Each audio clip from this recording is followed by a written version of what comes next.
This is why you change the fuel filter. Look at that.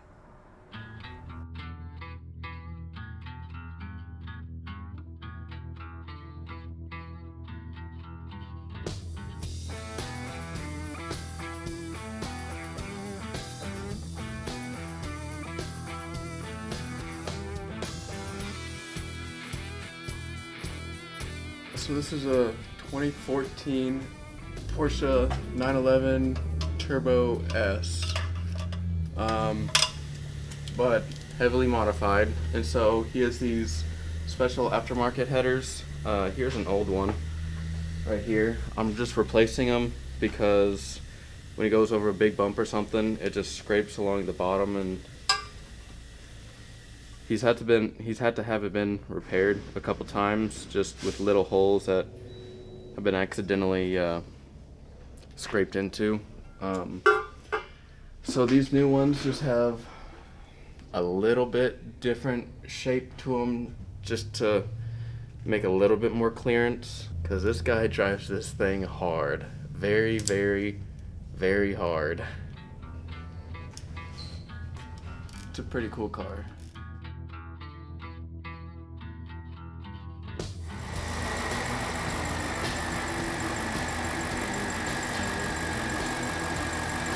Okay, so this is the X5 from last week. We had the engine out, did the valve seals and decarbon everything. Since we didn't have time to finish the whole filming, you just heard it running right now. It runs super good. I'm gonna go drive it, make sure it performed well, but on the initial startup it's very smooth, very quiet. Couldn't be any happier.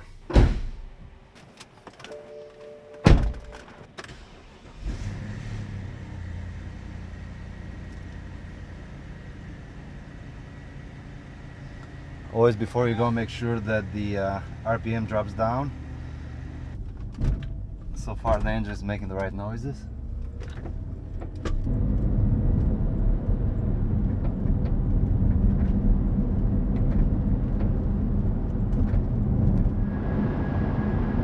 Sounding pretty good, huh?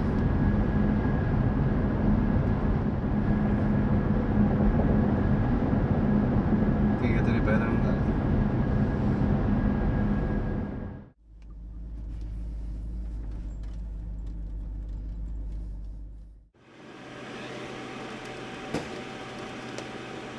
Okay, so just got back from the test drive. It was very positive, very happy. I'm gonna just do a final walkthrough, make sure everything is nice and clean, and call the customer and have them pick them up.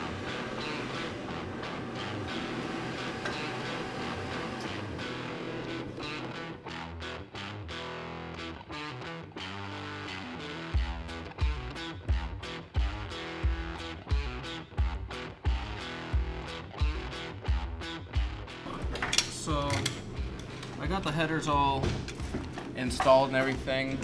Runs really great.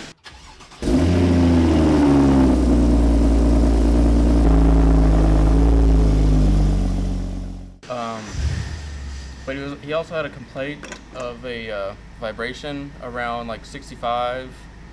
And so right now what I'm doing is just taking off the front wheels and putting them on our balancer to make sure they're balanced, and that's not the issue.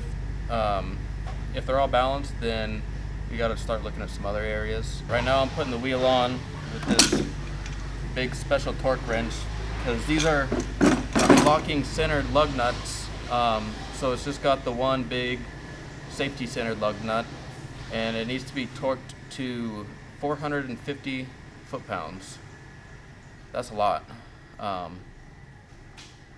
So yeah, this wheel balanced really good, so I'm gonna put this one back on, torque it up, and then check the other one. And when you're torquing these wheels, the car has to be up in the air, so I have our brake pedal depressor tool in there right now, pressing on the brakes.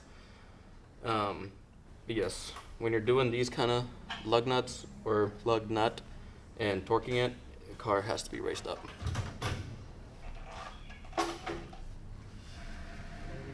Oh man. Hey John, I might need you to stand on the brakes. Oh, dude. That depressor almost did it. Almost. Now I'm working on your thing. You gotta work on all the things. I'm just working on everything. You're the foreman. You gotta. I guess I just. You gotta know what's in the shop. I guess so. Hands-on experience. Alright. What? Okay. Alright, now you back it off. Back it off a quarter.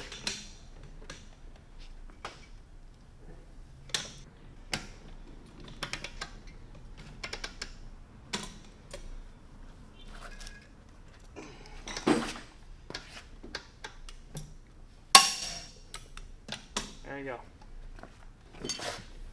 Guess it's okay to just use this one.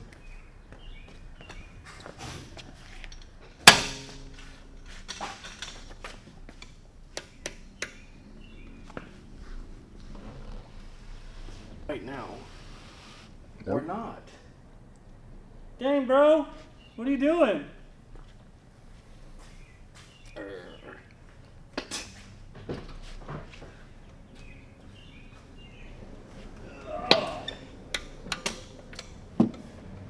Lift with the legs. Nah, dude, it was the back. Oh, it's the back? Yeah. Oh.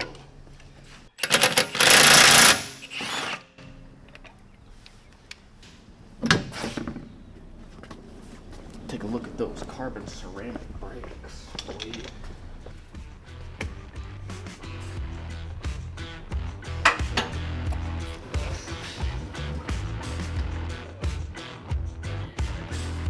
So, guys, this is 2005 Porsche Cayenne that Hoover sold for $5.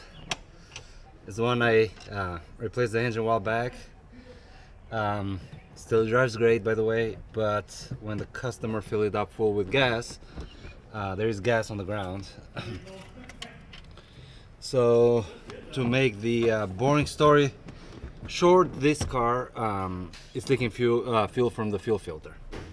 This one is super easy. You just lift up the seat and they fold back, and then you have to remove this part right here.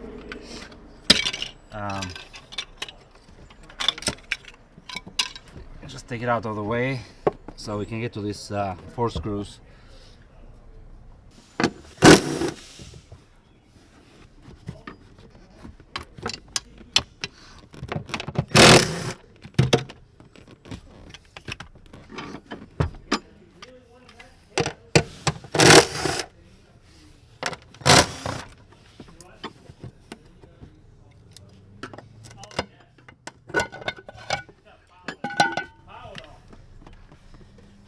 And it's right here. Obviously it's made of plastic, and plastic over time cracks. Almost, there you go. Got it. And I have a brass rod. Brass is softer, does not damage the metal around it. So.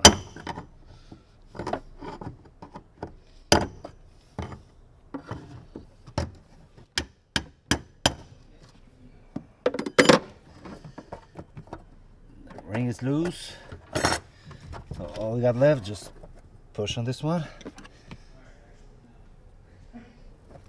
and then push the hose back.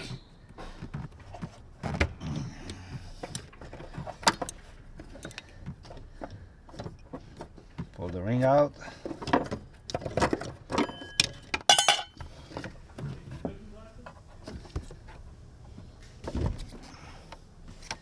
And then again, there is one hose right here. Squeeze and pull out.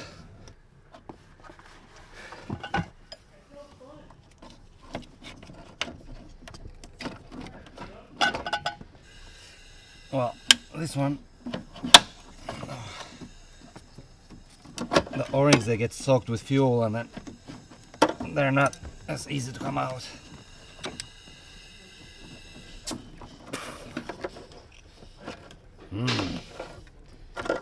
Ain't nothing better washing your face with fuel.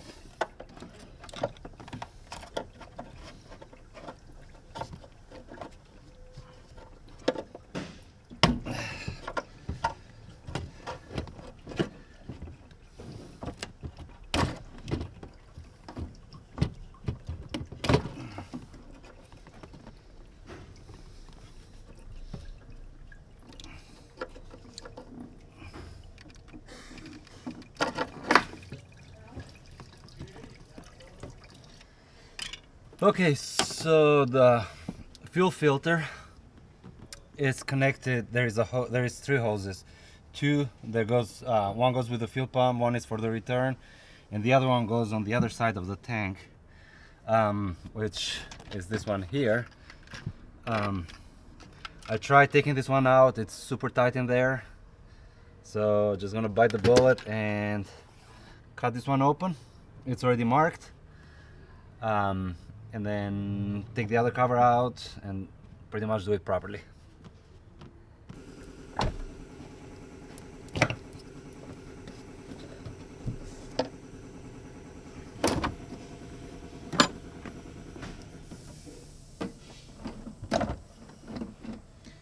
I'm gonna try doing something real quick. I'm gonna tie this one to that, and see, when I pull this one, it will drag the other one with it.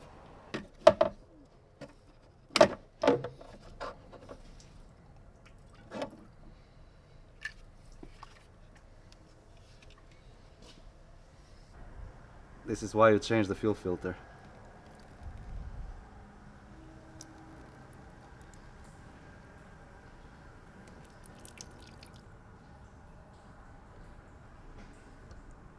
Look at that.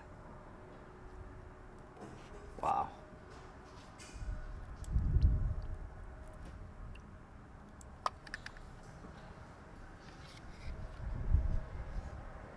So it's cracked right here, and then the fuel goes from here, it comes out on this hole here.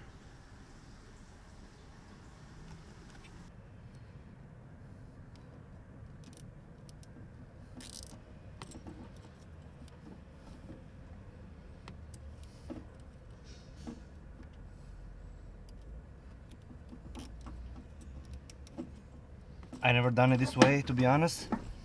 BMW has a similar system.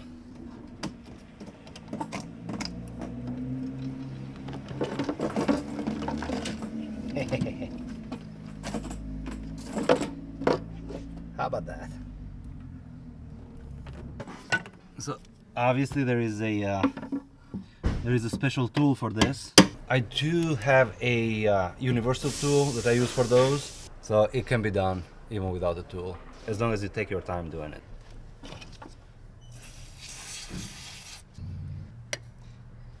I was having a hard time putting this connector back, and spray some silicone spray.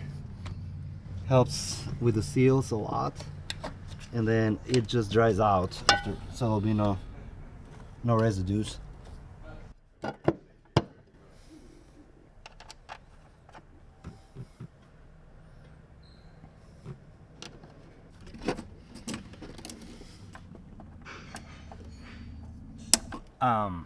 These vehicles, they have two fuel tanks, and there is a very small space open right here. So if you want to run the hose from there to here, obviously you have to stick your hand in there, try grabbing it, and that's how we usually do them on BMWs, which is not fun. But from now on, this method works really good. So I'm gonna start doing it that way from now on. Take your time putting the seal.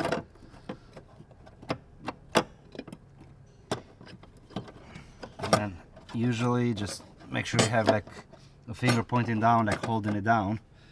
A few taps with a hammer, and that's it.